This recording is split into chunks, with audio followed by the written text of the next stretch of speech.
Jeez, for a Girl Scout, she sure bleeds a lot. Oh, hello there. Halloween is one of those holidays where magic and mischief are celebrated. It is also one of those few days where we get to really dance along that line of good versus evil. And really, all that amounts from that is the occasional juvenile pranks and the drunken, lustful trysts that you often hear about at different parties. But it's often on days like these that we tend to forget that there are people out there that, well, not only danced along that line, but have literally jumped clear across it straight into the dark side. Well, like last week, we're going to be taking two notable stories of one such person and pitting them against another to see which is the superior film.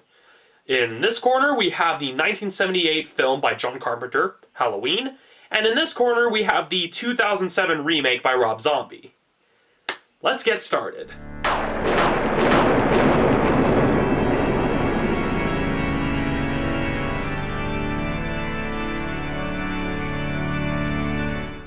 Round 1. Atmosphere. In the case of the 1978 film, things are established pretty quickly because, at least by 1978 standards, it's basically set in modern day with some bits taking place in the past, but not enough to actually require any major set dressing or really anything.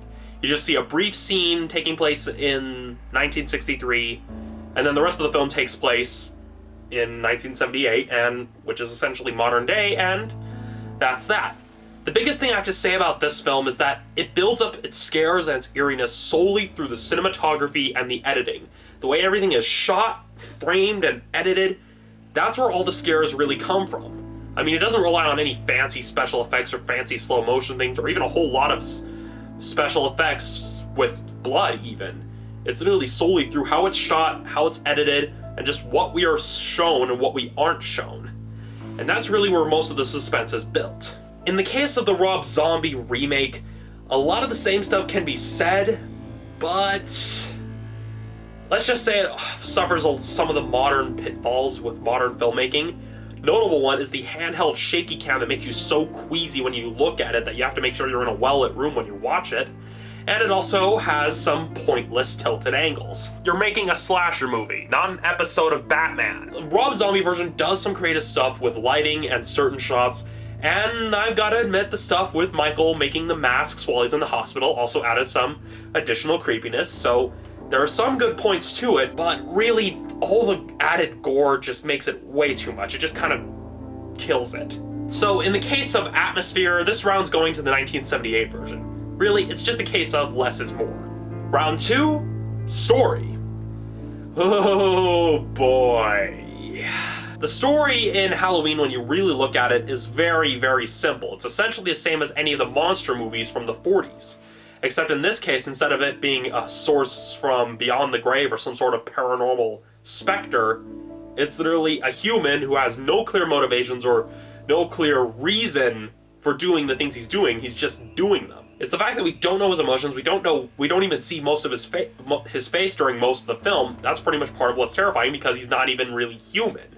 He's essentially a monster. He's a killer. And that's pretty much his label, and that's all he really is. Even during the opening scenes with Michael Myers killing his sister, you see back then he has no emotion in his face.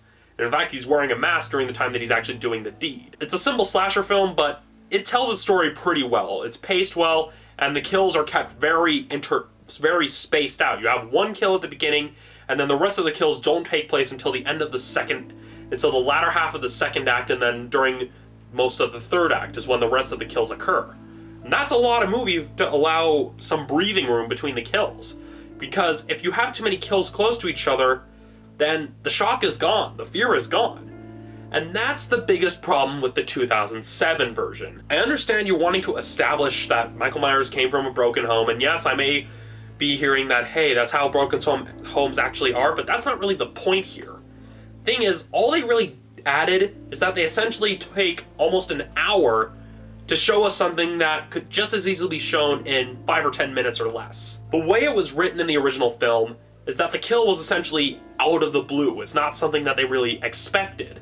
Whereas here it's just like, oh yeah, that's why I did it, bad childhood, and they just add too many kills. I mean, despicable pseudo father figure that's essentially abusive. It's like, yeah, we have that annoying sister, well, yeah, But basically, you're giving him too much sympathy. You don't have to spend a whole hour of your film showing that. I mean, if it was just him at the hospital, okay, I can understand that. Have most of it be vague. But it's just a case of that a lot of the characters that were put into this film are just so unbelievable. They're essentially cartoon characters that are just so despicable that you essentially want them to get killed. I mean, you can understand in the case of, like, the family in the broken home and having their hang-ups and them being that despicable, that's fine. But when you have characters that are supposed to be living in this modern suburb, making the kind of jokes that no one in their right mind would make around their mother, that's just where it loses me. And I mean, as well as the people who work in an insane asylum, I get it that bad stuff does happen. Some of the janitors and guards are a-holes, but really, if you have too many despicable characters, then there's no real point in really rooting for anybody. And again, all you're really doing is just making us root for the killer and trying to add to the body count. When you add so many kills back to back, it takes away all the shock. And I mean, the kills are supposed to be nice and quick, and they're not supposed to be like drawn out over the course of like 3 minutes. I'll be honest, I could not even get through an hour of the film. When it started kind of doing the rehash of the original, I had enough. I mean, it already made me mad within the first 10 minutes of the movie. An hour was as far as I could get because it was just a case of, it's just, ugh. So yeah, in the case of the story, the round's going to the 1978 version. Another case of where less is more. And now for the final verdict. Well, this comes as really no surprise to anybody. I did not like the Rob Zombie version. It just essentially adds a whole bunch of unnecessary information that we didn't really need to know in the first place, and it also adds just a whole bunch of despicable characters that really don't have much other personality aside from the fact that they're essentially a bunch of a-holes. And if you want to make a film where we root for the killer, that's fine, just make it a separate movie. If you want to make some sort of socio-political commentary about society, make it as a separate movie. If you wanted to explore Michael Myers' origins, that would have been fine too. If you had left it as just a prequel, instead of trying to rehash the original film, that would have also been fine. It would have just been a case of, oh, well, it's nice that we had that little backstory to it, and if you had stopped there, that would have been fine.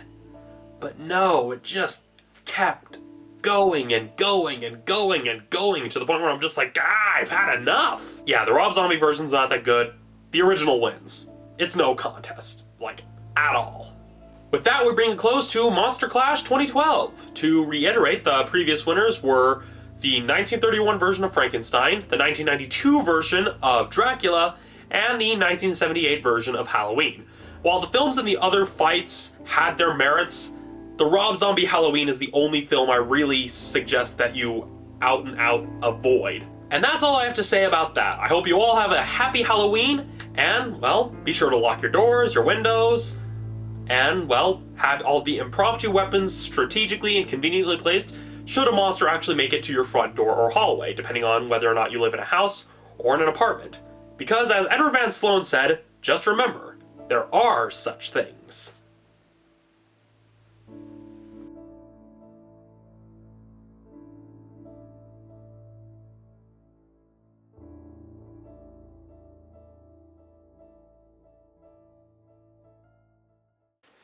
She just wouldn't give me the Thin Mints.